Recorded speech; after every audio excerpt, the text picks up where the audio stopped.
Stop.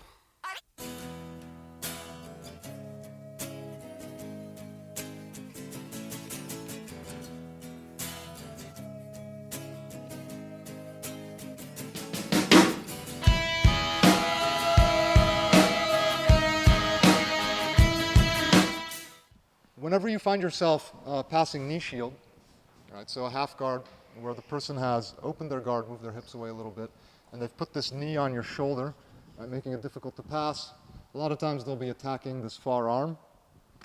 There's two ways to approach this problem. The first thing you can do is turn it into something that's a little bit more familiar and gives you a little bit more mobility. And just like the knee clamp or Z guard, you're going to be getting up on your feet to get your mobility. Okay, so the first set of passes that I really like to do from here is just to go to the position that we call headquarters. So with the top arm, I'm going to be grabbing the knee. I can even thread my arm through here. But I'm just going to be grabbing that leg some way that I can help turn his body, his whole frame, the other direction, right? Because if I stay here facing and fighting the frame, he's got all four limbs framing, right? So I want to get rid of some of the limbs and some of the frame so that I don't have to fight the whole thing. So that's one strategy you can take. Right? So I grab the bottom leg as well. From here, I get up on my feet and I just start turning the person until I get to headquarters. Now from here, I have the option to attack my knee slice, my leg weave, and also X pass, back step, right? So a whole bunch of passes that we've already covered for the full guard, closed guard, or open guard, right? So when the person's playing knee shield, some other options that I have from here are to, again, turn it into another situation that's familiar. So we already covered how to pass the Z guard. So when my arm is threaded through on the top, I can try to grab the bottom leg as well with my hand, and then I can move my whole body away and start stacking that shoulder down. Now, a lot of times people will react by going to the knee clamp from here. And so we already covered how to pass this, right? You can just start going to that passing sequence. Right?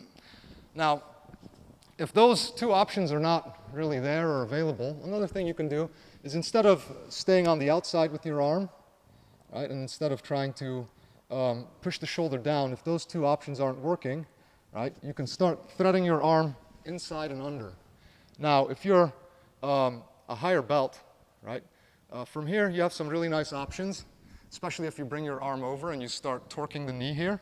You have a very nice leg lock here, and potentially even, if you can wrap the leg, right, some heel hook setups. But from here, if you can generate enough torque, you might even be able to get somebody to tap or at least get them to turn over, right, and then start attacking their hip to get the back, right? So that's another option you have available from there. Now, if those things are kind of risky, you might get disqualified.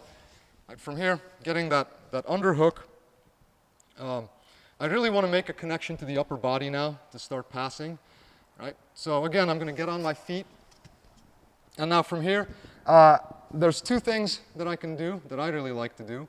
The first is to grab the bottom arm and pull that up and start bringing my knee in to make a connection for the cross face. The other one is simply to dive for the shoulder.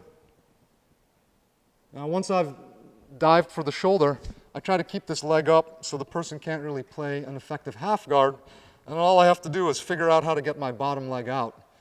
And sometimes you have to kind of switch back and forth between a knee slice and a traditional back step-ish pass. But eventually you're going to free that leg, and having this arm to push the hips away to finalize your pass is really nice.